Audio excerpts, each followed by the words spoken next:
Access to clean and safe drinking water is recognized by the United Nations as a fundamental human right. For many communities in South Africa, such as Hammanskraal residents north of Pretoria, this has been a pipe dream as they have been experiencing water shortages and poor water quality.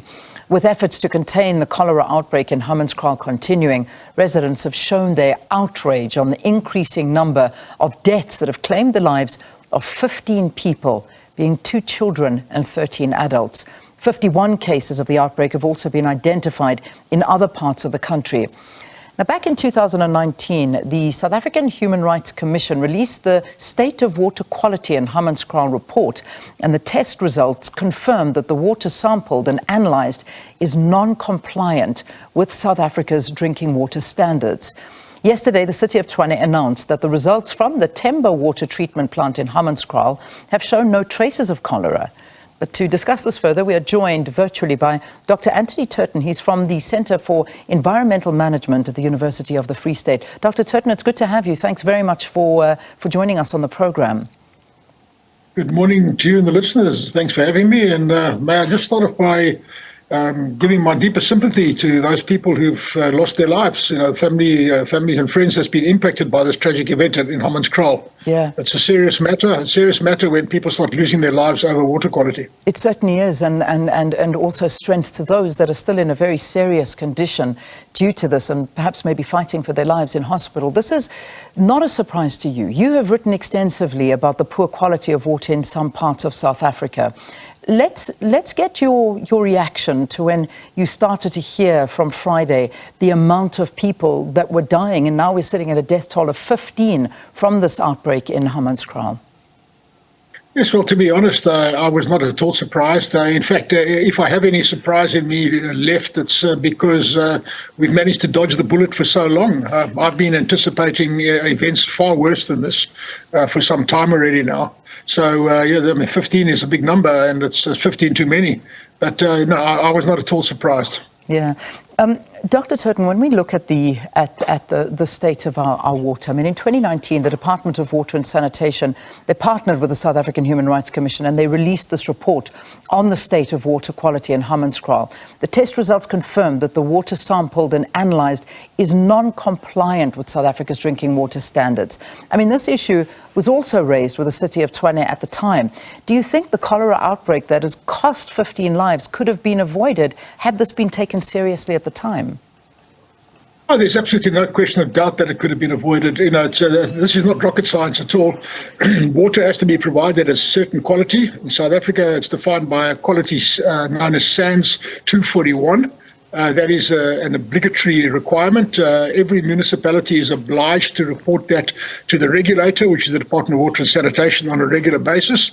Nomvula Mokonyane, when she was the minister, unilaterally decided to suspend that reporting standard. So, in other words, she just went against all of the accepted legal principles and processes and suspended the reporting. As a result of that, all of these failings were hidden away from public view, and they got worse. Now we have the current minister, Themba, who has decided to reinstate that, and I think that's a really good move that he's made. And now that it's reinstated, we can see that over 90% of our water plant is not compliant. Over 90%, this is of our wastewater plant. 90% is non-compliant. Over 90%. So, I mean, this is absolutely a dire strait because we are putting raw sewage directly back into water that is eventually abstracted for drinking purposes, or people take it straight out the river, or it goes through some municipal water treatment plant, which is itself non-compliant. So this has been a slow onset disaster. I used the term slow onset disaster as far back as 2008, when this whole thing started becoming known within the scientific community as being a real and pressing problem that was about to burst at some time in the future. You've been ringing the alarm bells for a very, very long time, Doctor. In fact, I mean, if I go back to 2008, you were prevented from giving a talk because you were going to be talking about something. Please correct me if I'm wrong. I mean, I am going back quite some time and sort of working off what I remember and have read about the situation. I mean, you were speaking already at that point about the situation and that this was almost a ticking time bomb for South Africa, which could eventually lead to proper unrest with people fighting for water. And unfortunately, we're not far from this because people are now dying for water because of water, and this is going to lead to a shortage. At the time, you were with the CSIR. What happened? I mean, you were stopped from speaking then, and that was then, and now look at us now. Yes, at that point in time, I was a fellow at the CSIR and the vice chairman of the Research Advisory Panel, which is the most senior advisory panel within the CSIR that allocates all of your parliamentary grant money to your national research program. I was working behind the scenes at that point in time, building consensus within the Department of Water Affairs, as it was known back then, but also with industry because of the acid mine drainage problem that was very, very big at the time. And I was invited to be the keynote speaker at a conference known as Science, Real and Relevant, hosted by the CSIR. And at that conference, I was supposed to be announcing a partnership that we just brokered behind the scenes with the private sector, that they were going to put additional capital, additional money into the research pot to focus on water quality.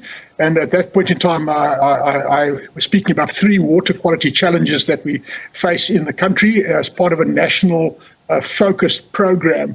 And then I was suspended unilaterally without any cause given at the point in time. And then certain trumped-up charges were laid against me. And one of them one of the charges was that I brought the CSIR into disrepute by talking about social unrest in the future if we don't get it right.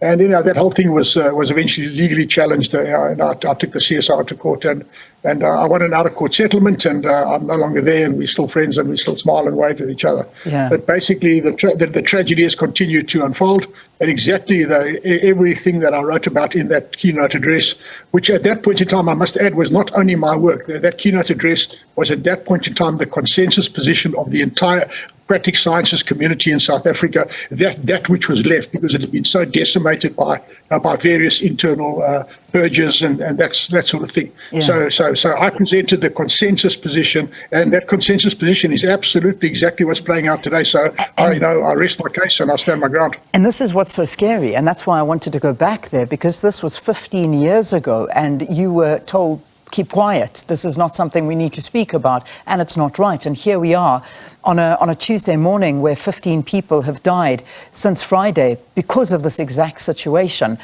This is one area. What's happening around the rest of the country? I mean, is this a sign of things to come in terms of water quality in South Africa? Yes, this has been a slow onset disaster. That's the terminology I used in 2008. This is a slow onset disaster. So unlike an aeroplane crash where, the aeroplane takes off and then it crashes and you've got hundreds of dead bodies, this is different to that. This is a slow onset thing, one frame at a time, plays out. But, as we speak now, virtually every single municipality in the area, in the country has got some problem or other. Even the better run metros like City of Cape Town, which is an extremely well run place, even that's got its sewage challenges. We have now got a backlog of about 1 trillion rand in the water sector that we need. 1 trillion rand we need just to fix what is broken. That's not even to take it to the next level of sophistication, only to fix what is broken. And while we are talking about that, the fiscus is pretty much depleted. There's no more money left in. The tax man has been bled dry. And if you follow any of my current work, I talk about the fiscal cliff, the slow, relentless onward march of the fiscal cliff, because this is what this little thing is about now. The fiscal cliff is upon us, and very soon there is no money left to fund this 1 trillion rand backlog. And therefore, what we are having now is in the water sector is exact mirror image of what we're having in the energy sector. So water and electricity are two faces of the same coin. And ultimately, it comes down to incompetent management, inadequate oversight, regulatory oversight, squandering of resources, misallocation of resources. And while all of this is playing out now, the cherry on top of the cake is the fact that because the ruling party seems to be losing power across the country. It doesn't seem to have the ability to raise a majority anymore in some of the elections. Therefore, we're now moving into a coalition era, and coalition politics we see are fraught. They're absolutely fraught. And while people are busy dying of cholera, well, some other people are squabbling about who's going to be the mayor and who's going to be in charge of what portfolio. So I believe that we need to depoliticize this thing. Yeah. So we need to have a government of national unity. We really need to bring about a form of stability, and we need to bring technical people back into the management of this depoliticized thing called water and energy. They both have to be completely depoliticized and simply dealt with purely as a technical matter, because water and energy are both foundations of our national economy. And if we don't get that right, how can we attract one serious investor into South Africa to create one new job if we can't guarantee that there's going to be stable water and stable electricity supply for the country? So this is an absolute, in my view, an existential crisis that the South African government is currently facing. And it really is. I mean, this is something that I think we all need to be very worried about. I mean, if we go back, and I mentioned it in the introduction, in 2019, the Themba Water Treatment plant, which abstracts raw water from the Leeukraal Dam,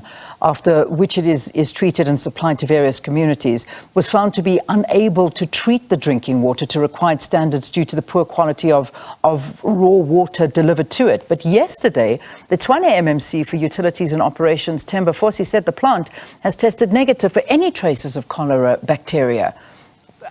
I don't really understand. I don't know what's going on here. Do you think the situation is being handled properly?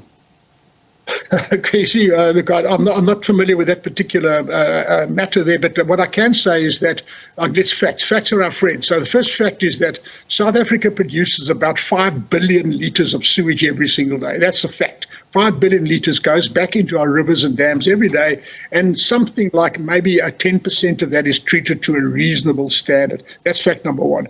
Fact number two is none of our bulk water treatment plant, in other words, the plant that takes water out of a river and produces potable water from it. Not one of those plants, and we've got about 800 of them in the country, not one of those was ever designed to take sewage contaminated water and treat it to potable standards.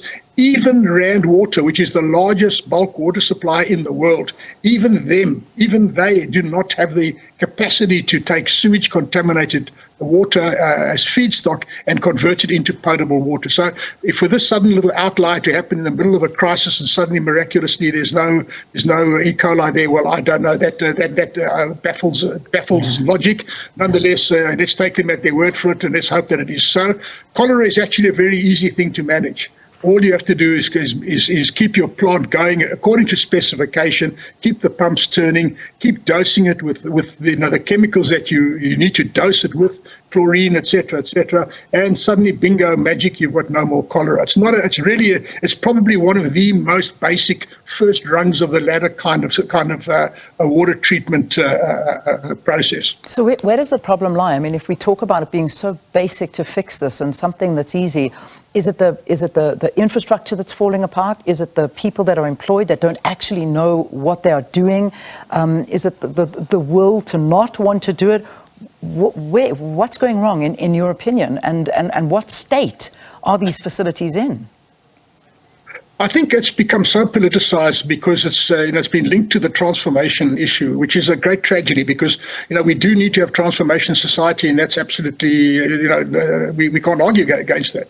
But to transform society at the expense of purging out your technically competent people, just to say that the numbers are now balancing out, but the people that come into these new positions don't have technical competence. And how can a person function in dignity if they don't have the fundamental technical competence to make decisions and to do their jobs? So I believe it's actually a transformation, cadre deployment related problem. People have been purged, technically competent people have been purged. I'm a founding member of the South African Business Water Chamber, and what we try and do there is literally we're trying to salvage the last, let's call it 10, maybe 15% of the technical competence we have in the country. We're trying to salvage that and bring that back online so that we don't lose that at least. So it really is dying. I'll just say one more thing. The minister's office reached out to me last week, and it's very, very serious because the current minister, Minister Mchunu, is the one minister that has actually decided to go against the trend. He's decided to reach out to technically competent people from the past. He's decided to rebuild teams, and this is very, very important. So he's making some announcements later on this week. I think Thursday's going to be. And I fully support that because now's not the time to squabble, behind the current minister. The current minister is the one that reinstated the blue and green drop report that was disbanded unilaterally by Nomfundo Mokonyane. So we need to support the current minister and in his effortable teams, and then we need to start going towards governments of national unity at local level. That's vitally important. All right, we'll have to leave it there, but thank you, Dr. Turton. Thank you for talking to us, and a desperate situation when it comes to water, but hopefully some light at the end of the tunnel as we ended this, just talking to the fact that there may be some collaboration happening. Dr. Anthony Turton from the Centre for Environmental Management at the University of the Free State.